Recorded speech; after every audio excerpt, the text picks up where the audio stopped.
I've arrived. Trying to find a bus to get out of here and get into the city center. Once I get there, I'll check back in. This airport is crazy. So let me get to the bus. Okay, so I made it. Amsterdam Central Station is behind me. It is bustling in the city right now. The weather is beautiful. We are hanging out in Amsterdam for the afternoon before I get on a train to go and meet my family a little bit, about an hour north of here. So let's go and see what there is to see.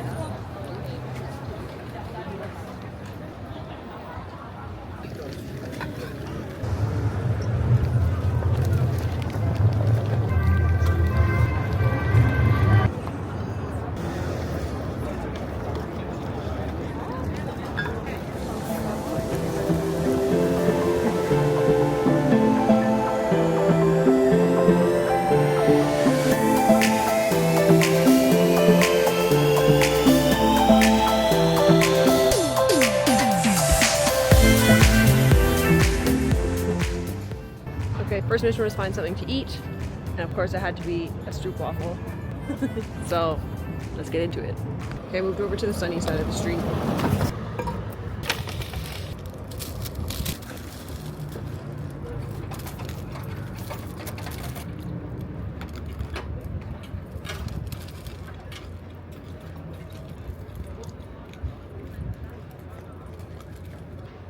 What a way to start the day.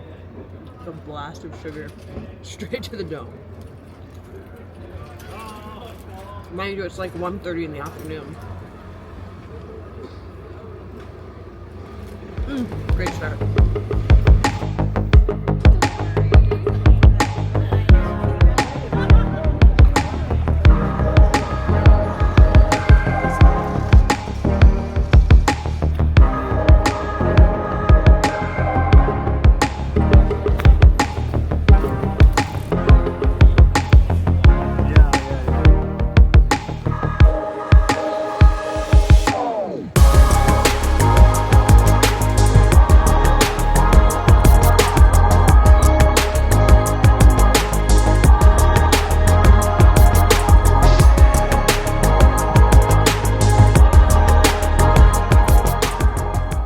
Okay, so day one has been pretty much a recon mission in Amsterdam. I basically just arrived and walked around everywhere and kind of tried to decide what I wanted to do for the next few days. My sister booked a ticket for me to get into the Anne Frank house. It was completely sold out. She found a workaround in a tour group, so she booked that for me. That's going to be on Wednesday, so I have all day tomorrow free, and I think I'm going to use that to go on my long run. So I'm starting to get a little bit chilly, so I'm probably going to make my way back towards Central Station so I can get on a train and go north about an hour to where my family lives, and basically kind of just get cleaned up and call it a night after that. I know once I actually sit down, I will be tired by the time I upload everything. So I think that is my plan for now, but day one of recon has been great. It's so beautiful, the weather is amazing. So I'll see you soon. Okay, so I had stored my luggage in this locker near Amsterdam Central Station. So I'm back to gather my things. This is super smart, and why we don't have this in Toronto is beyond me. Maybe we do, I've just never looked because I don't need it. So now all I have to do, it's about a 1 hour journey from here to the town where I'm meeting my second cousin once removed to drive me to their house. 2 transfers in rush hour. Let's go for it.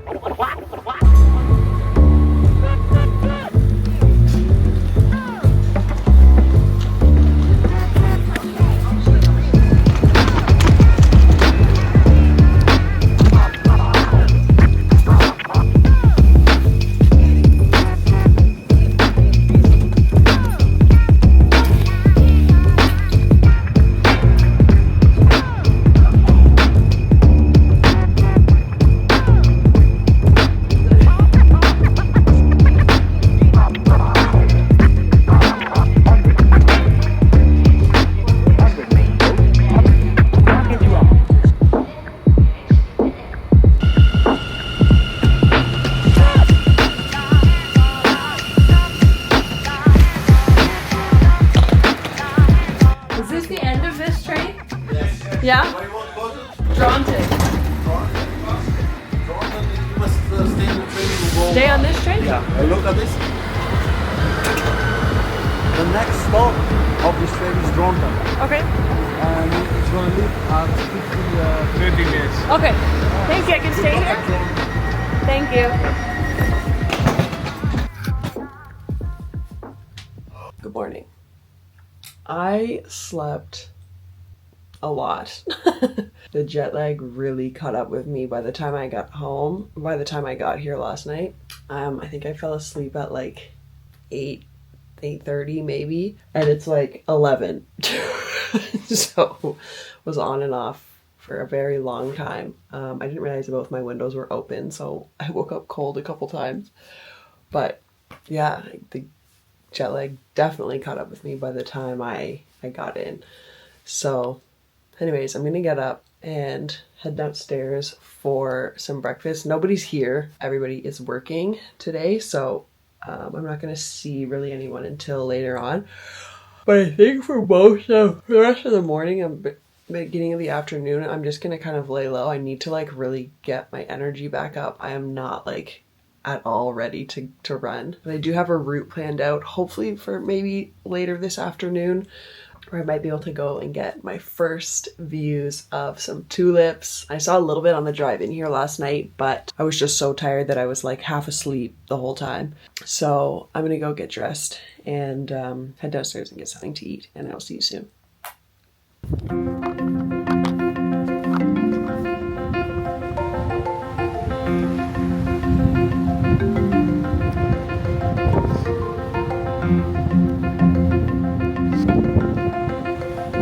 Well, this is the information about the wind turbines. The total park delivers 429 megawatts in total.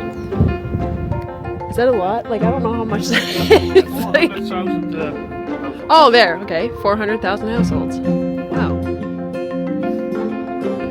Okay, so we took a little drive today, and we're going to see the very first tulip field of the trip. And we're gonna get the drone out, so I'm pretty excited.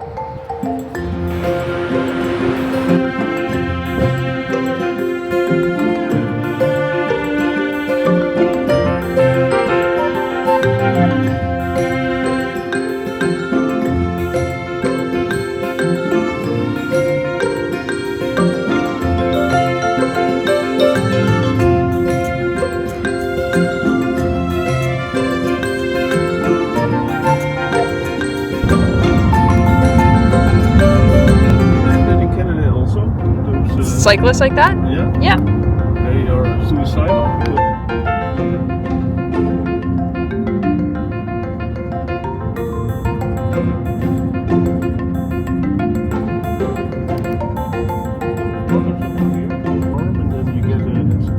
Oh, like it flooded over. 1930, they started pumping dry, though before that. This is where they kept the gumper. In that little building.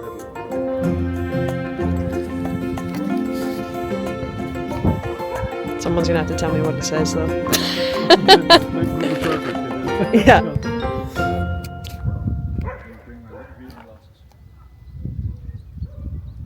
Okay, but the gist of it is that this cannon was used to warn if the shoot at the sea. yeah to warn of the water coming up and over.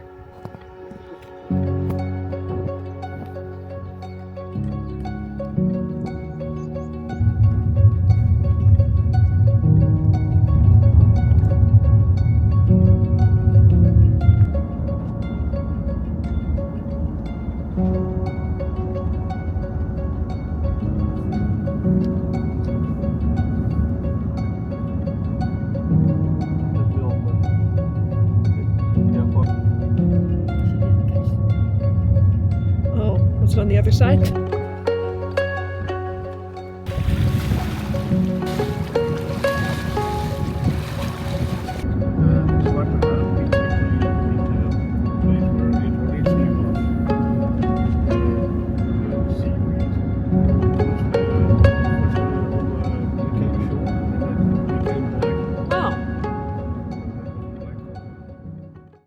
Okay, good morning. So it is technically day 3 of the trip, but my second day in Amsterdam. So this morning I am, after another fun public transportation train to metro situation, I made it. I only made one wrong move, but got me to the same place. Anyway, we made it here all the same. So I'm gonna find a little spot to have some breakfast quickly, and then in about an hour I'm meeting for my tour. So today I'm gonna be doing a walking tour of Anne Frank's journey. So I'll be seeing the Anne Frank house and getting a little bit of history about the war. And yeah, so I'll take you along for that.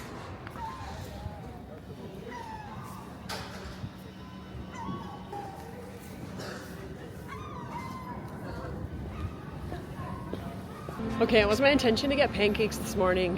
However, the restaurant that I wanted to go to had quite a lineup, and considering I've only got about like 30 minutes left until I have to meet for my tour, we are switching gears. I'm gonna find a smoothie and then we'll get to the tour.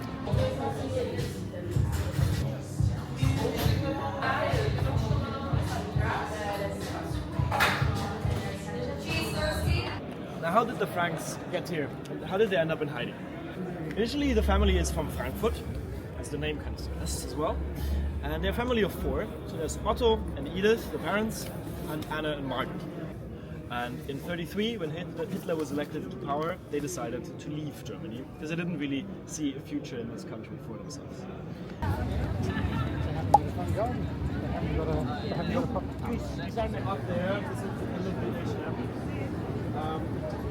First, they were brought to sort of a detention camp in Amsterdam, and then a couple days later, sent by train to a concentration camp in the Netherlands. They stayed there for a bit, but then were moved further to Poland, to Auschwitz. In Auschwitz, the family was separated. The girls and women were in one part of the camp, the men in the other. They were caught in September of 1944, only about half a year to the end of the war. And they obviously didn't know when exactly, but you could sort of guess that, well, the Allies were advancing in the west, the Soviets in the east, and so they expected that if they just held on for a little longer, they might be able to make it. But at some point, the daughters were sent to a different camp called Bergen-Belsen. That was a work camp where they were sent for essentially being young and still able to be exploited by the fascists for the war effort. And shortly after they were sent away, Edith died in Auschwitz of one of the many diseases that were there. The only one from the hiding place, the 8 people that survived, was Otto. He wasn't sure what had happened to his daughters, but he thought maybe his daughters are still alive. And so for about a month, he went to Red Cross, but also often to the train station, and waited there simply for the trains arriving to see whether any of them would carry his daughter. And at some point somebody did arrive, and that were the 2 friends from Anna and Margaret from high school. Once they recognized Otto, they came to him and told him horrible news. Otto, no doubt, had a hard time reading these words. He noticed something quite surprising about his daughter, because he knew her as this girl in puberty. In this diary, she shows herself much more reflective, much more quite calm, quite different. And he also reads that she wanted to be an author, and because of that, he starts and tries to publish it. Shortly after, this was published, and it was published under the very imposing headline: "These words by a 14-year-old schoolgirl say more about the horrors of fascism than all the documents of the Nuremberg trials combined." And that was her first public appearance. And in her diary, you heard earlier, she talks about looking at the sky, and that being one of the things that gives her some escape. And similarly, she also sometimes mentions how the bells of that church were something that, gave her life. So they put her here, thinking that it would be a nice spot to keep her close to. Beauty remains even in misfortune. If you just look for it, you discover more and more happiness and regain your balance. So I finished the tour of the Anne Frank house. You couldn't take picture or video inside. Wow. Similar kind of feelings to when I went to the Holocaust Museum in Washington, where like all of a sudden it becomes very real and you can see like real artifacts, and realizing like how close that actually was. It really wasn't that long ago. So overall, a really interesting experience. Now, though, I'm starving, so I'm gonna go find some poffertjes and we're gonna go sit and eat. I still have the rest of the day here. My plan was to go to Keukenhof Gardens, so I'm gonna see what makes sense and go from there. But for now, we need to eat. Let's go find some food.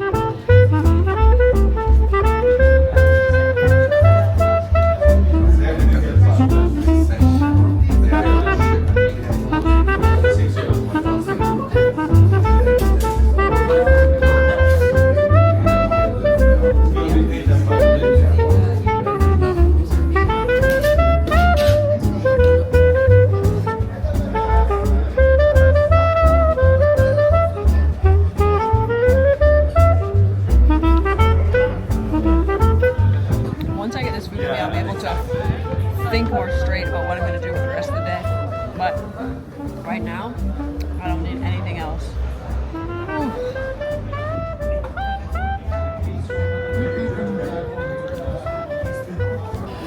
So, small change of plans. I've decided to call it for today because I'm freezing. It's definitely a lot colder than it looks outside. I'm going to spend the rest of the evening kind of chill, have dinner, and then have an early start tomorrow. And I'll be moving on to my next destination tomorrow after that. So I'm getting on the train back to Emmeloord, and that'll be that for tonight.